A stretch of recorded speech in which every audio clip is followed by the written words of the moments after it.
Kalian pasti pernah dengar kan istilah gini, orang kaya semakin kaya dan yang miskin semakin miskin. The rich become richer and the poor become poorer. Orang bilang kalau hidup itu makin enak seiring waktu.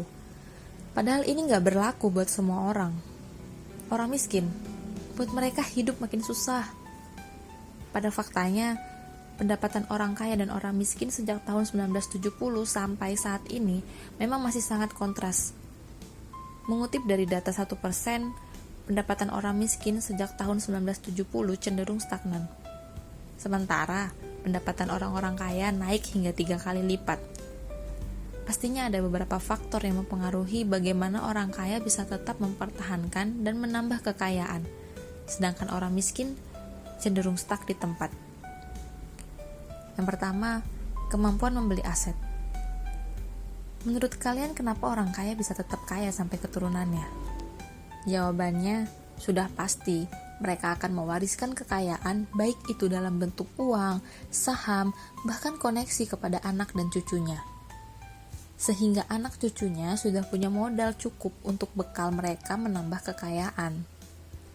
Dilihat dari kemampuan dukungan keturunan di sini, orang kaya lebih memiliki kemampuan untuk menambah kekayaannya dengan membeli aset dibandingkan orang miskin.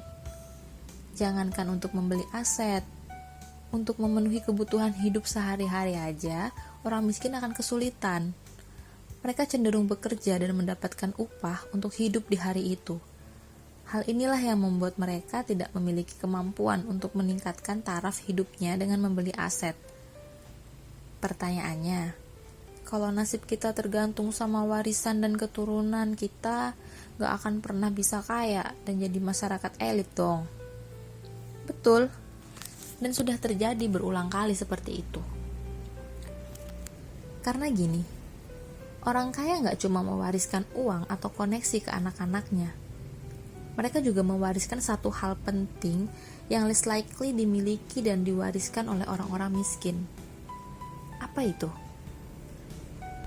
Jawabannya adalah manuscripts. Apa itu manuscripts? Manuskrip adalah kepercayaan dan mindset kita terhadap uang yang kita pelajari dan diwariskan dari keluarga. Sadar ataupun enggak, kepercayaan dan mindset ini bisa mempengaruhi perilaku dan keputusan keuangan yang diambil. Pada intinya, di mana kita tumbuh dalam situasi apa dan bersama siapa, itu membentuk mindset kita dan ada pengaruhnya ke perilaku keuangan. Masalah tentang keuangan yang sekarang kita hadapi, bahkan bisa jadi sama kayak yang dihadapi oleh keluarga kita. Misalnya, kalau kita tumbuh di keluarga yang boros, bisa jadi kita akan menganggap kalau buang-buang uang itu hal yang wajar aja. 2. Akses investasi. Lagi-lagi di sini yang dibutuhkan pasti modal ya guys. Orang-orang miskin yang cenderung tidak punya modal tentu tidak memiliki apapun yang bisa diinvestasikan. Belum lagi resiko yang akan terjadi. Sudah nyiapin modal dari sisa-sisa gajian, saat udah bisa investasi sahamnya malah turun. Bukannya untung malah rugi. 3. Cara pandang dalam hidup. Cara pandang dalam hidup juga bisa sangat mempengaruhi bagaimana orang-orang meraih kekayaan. Orang miskin tentu saja bisa berhasil dan menjadi kaya tergantung dari cara pandangnya akan kehidupan. Jika ia bisa mengalahkan segala keterbatasannya, bukan hal yang mustahil bagi mereka untuk berhasil. Meski begitu, cara pandang atau mental kaya ini memang sudah lebih dulu dimiliki oleh mereka yang sudah kaya dari lahir.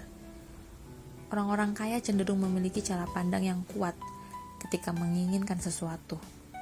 Mereka akan membuat perencanaan yang matang, menetapkan goals, serta menunjukkan komitmen yang gigih untuk mencapainya. Hal inilah yang seringkali membuat orang-orang kaya bisa mempertahankan kekayaannya. Pertanyaannya, apa yang bisa kita lakukan? Menurut aku, yang pertama yang harus dilakukan adalah be aware sih. Aware sama money scripts, aware sama cash flow, aware sama keinginan dan kebutuhan. Karena orang high income juga bisa balik miskin lagi kalau nggak aware sama spending dan behaviornya. Ada banyak juga contoh miliarder yang jatuh miskin. Contohnya Jack Ma dan lain-lain. Jadi, apakah yang orang miskin akan selalu miskin? Bisa dibilang iya, apalagi kalau orangnya kagak berubah. Tapi di zaman informasi dan teknologi seperti sekarang, di mana informasi bisa lebih mudah kita dapetin, seenggaknya kita bisa belajar lah untuk mengubah manuskrip kita dan perilaku kita, karena mobilitas sosial itu bukan hal yang gak mungkin. Kita bisa jadi pioner di keluarga kita, jadi generasi awal yang punya manuskrip bagus, dan kita bisa mewariskannya juga ke anak cucu, layaknya orang kaya. In the end, jangan sampai kita stuck baik secara mindset ataupun perilaku. Kita bisa memulainya dengan belajar psikologi of finance dan terapin ke kehidupan kita. Oke, cukup di sini pembahasan kita kali ini. Jika ada yang ingin dibahas, boleh komen di bawah. Terima kasih sudah menonton video kami.